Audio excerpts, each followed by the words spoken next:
जय हिंद और सभी को राम राम। तो चलिए इस क्लास में जानेंगे railway exams 2025 question solution PYQ मतलब प्रीवियस ईयर क्वेश्चन को हल करेंगे। तो चलिए देखिए, जो पहला प्रश्न है कि ये खेत चतुर्भुजाकार का है। खेत का विकर्ण की लंबाई 10 मीटर है और अन्य दो शेष विकर्णों पर लंब डालने की लंबाई 12 और 13 सेंटीमीटर है। तो क्षेत्रफल ज्ञात कीजिए। देखिए, जब भी ऐसा आता है तो चतुर्भुजाकार बनाएंगे। देखिए, पहला जो विकर्ण दिया है पूरा 10 दिया है। अब इसी विकर्ण पर इसको पर एक लंब ऐसे डाला है, फिर दूसरा लंब ऐसे डाला है। वो कितना दिया है? 12 सेंटीमीटर और 13 सेंटीमीटर।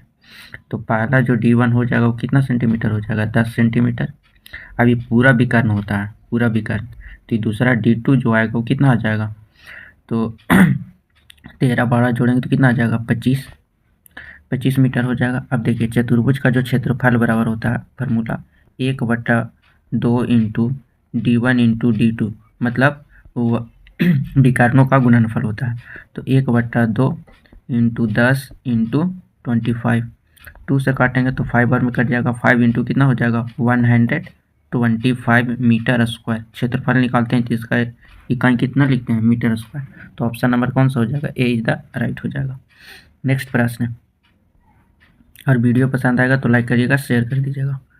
चलिए देखिए, नेक्स्ट जो प्रश्न है कि सरल कीजिए। अब इसको सरल करना है। तो पहले हम लोग जानते हैं कि छोटी कोष्ठ का क्रिया होता है, फिर मंझली कोष्ठ का क्रिया होता है, फिर बड़ी कोष्ठ का क्रिया होता है, और इससे पहले भी दो गो को और क्रिया होता है, जो एक वो बार होता है कि अगर बार दिया हुआ रहता है तो पहले उसको क्रिया करते हैं, फिर अगर ऑफ क्वेश्चन में है तो ऑफ का भी क्रिया कर लेते हैं पहले।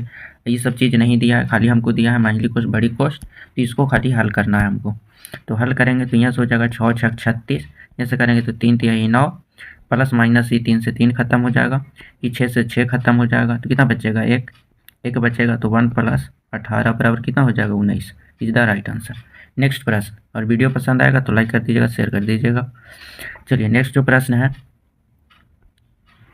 देखिए नेक्स्ट प्रश्न है कि 45 63 81 का लघुत्तम समवर्तक ज्ञात कीजिए। अब देखिए, 45 और 63 का लघुत्तम समवर्तक निकालने के लिए क्या करेंगे? 45 63 और 81, इसका LCM निकालेंगे तो कितना? 9 × 5 = 45, 9 × 7 = 63 और 9 9 × 81। अब नहीं काटेगा तो इसको गुना कर देंगे। 81 × 35, तो 5 से 5 8 × 5 = 40 के 0, 3 एकम 3 और 8 तिरिकी 24। तो यहाँ पे कितना हो जाएगा? जिसका लास्ट का 2 अंक 35 है, तो option number A is the right हो जाएगा। तो इस तरह से आप क्वेश्चन को हल कर सकते हैं। चलिए नेक्स्ट प्रश्न, देखिए नेक्स्ट प्रश्न है कि एक दुकानदार किसी वस्तु को एक्स अंकित करता है और अंकित पर 54% का छूट देता है। वह छूट देने के बाद 52% वैट लगाकर वस्तु को 437 रुपये में बेचता है। तो एक्स का मान ज्ञात कीजिए। देखिए, कोई वस्तु 100 रुपये का रहता है, 100 में से 54 जाएगा, 54% तो कितना बचेगा? 46%। और पहले से ही अंकित मूल्य क्या मान दिया है? एक्स मान दिया है, तो इसमें एक्स मल्टीप्लाई कर देंगे। और देखिए, 100 में से 52 बढ़ा दिया, मतलब 152 हो जाएगा। तो यहाँ से करेंगे एक्स इंटू 46% इंटू 52% बढ़ा, तो मतलब पहले था 100, अब 52 बढ़ गया, तो कितना हो जाएगा? 152। तो 152% बराबर, अब उसको बेच रहा है कितना में? 437 रुपया में। तो एक्स बराबर क्या हो जाएगा? 437/46 इंटू 152 इंटू परसेंट के लिए 2% है, तो कितना ऊपर जाएगा? 200 ऊपर चला जाएगा। तो 200। अब इसको क्या कर देंगे? अब इसको पूरा का करना है? हल करना है। तो इसको हल करेंगे तो देखिए, अगर इसको 2 से काटेंगे तो 50 दूना का 100, 2 से काटेंगे 2 दूना 4, 23 दूना के 46, फिर 2 से काटेंगे तो 5 से 25 दूना 50, फिर 2 से काटेंगे 7 दूना 14 और 6 दूना 12। अब देखिए, अब इसको क्या कर देते हैं? 19 से काट देते हैं। तो 19 से काटेंगे तो कितना बार में कटेगा? नहीं, 2 से काट देते हैं तो 2 दूना के 3 दूना के 6, 8 दूना के 16, और फिर 2 से काटेंगे तो 50 दूना 100, 19 दूना 38 और 25 दूना 50। अब 19 से 19 से भागा देंगे तो 19 दूना 38 और 19 दिया 97, तो ये पूरा कट जाएगा 19 से। 23 खत्म हो जाएगा। 25 इंटू 25 करेंगे तो कितना आ जाएगा? 625। और यही आपका 625 इज द राइट आंसर। थोड़ा सा कैलकुलेटिव है, बाकी बन जाएगा। नेक्स्ट प्रश्न है कि 2 मित्र ए और बी की वर्तमान आयु 3:4 है। 4 वर्ष के बाद आयु का अनुपात 7:10 है तो वर्तमान आयु ज्ञात कीजिए। देखिए वर्तमान आयु का अनुपात दिया है तो इसको कर देंगे 3x बटा का 4x है, 4 वर्ष बाद, तो दोनों में 4 वर्ष ऐड कर देंगे तो बराबर कितना हो जाता है 7/10 का। क्रॉस मल्टीप्लाई करेंगे तो 30x, इधर से क्रॉस मल्टीप्लाई होगा तो कितना हो जाएगा 7 चौका 28x, तो इधर आ जाएगा तो माइनस में 28x आ जाएगा, बराबर 10 चौका 40 और माइनस का कितना हो जाएगा 7 चौका 28, तो 28 हो जाएगा। अब यहाँ से घटाएंगे तो कितना बचेगा 2x, 2x बराबर यहाँ से घटेगा तो कितना आ जाएगा 12, तो 6 दूना के 12, तो x बराबर कितना आ जाएगा 6, x का मान 6 आएगा। तो देखिए वर्तमान आयु पूछा है तो 36 कितना हो जाएगा 36 18 और 6 चौका 24 वर्ष, तो 12 और 24 वर्ष आएगा, तो option number D is the right होगा। और वीडियो पसंद आए तो लाइक करिएगा, शेयर करिएगा। नेक्स्ट प्रश्न है कि 4 किचन और 4 वायलेट का कीमत 75 रुपये है। जब भी ऐसा प्रश्न आएगा ना तो आपको 2 इक्वेशन बनाना पड़ेगा, काहे कि इसमें पूछा है कि 4 किचन और 1 वायलेट का कीमत क्या होगा। ठीक है, तो जब भी आपको ऐसा प्रश्न आएगा तो यहाँ पे लिख देंगे, इसको मान लेंगे x और इसको मान लेंगे वायलेट को y, क्या मान लेंगे y मान लेंगे, तो यहाँ पे हो जाएगा कि 4x प्लस का 3y बराबर कितना है 75 रुपया है। फिर उसी तरह से 2x प्लस का कितना कर देंगे 2y बराबर कितना हो जाएगा 48 रुपये हो जाएगा। समीकरण 1 और समीकरण 2। अब देखिए दो में से किसी का एक इक्वल कर देते हैं, तो इसको में मल्टीप्लाई कर देते हैं 2 से, तो 4x कंप्लीट हो जाएगा। तो यहाँ पे क्या हो जाएगा कि 4x प्लस का 4y बराबर 48 दूना 96। अब देखिए दोनों समीकरण को क्या करते हैं घटा देते हैं, समीकरण 1 माइनस समीकरण 2 करेंगे तो हो जाएगा माइनस, ये भी हो जाएगा माइनस, यहाँ पे हो जाएगा माइनस। अब जैसे माइनस होगा तो ई से तो 4 से 4 खत्म हो जाएगा, यहाँ से 4 में से 3 जाएगा, कितना बचेगा माइनस का y बराबर, यहाँ से हो जाएगा माइनस 1 और 9 में से 7 जाएगा, कितना बचेगा 2, तो ये भी माइनस हो जाएगा, माइनस माइनस प्लस हो जाएगा, तो y का मान कितना आ गया 21।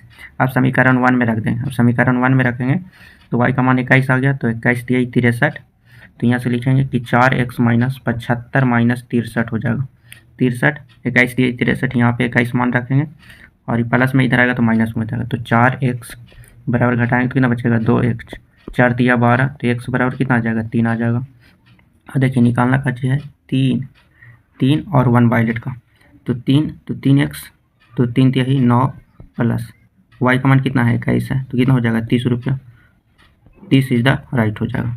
तो ऑप्शन नंबर बी देखिए राइट आंसर 30 है। नेक्स्ट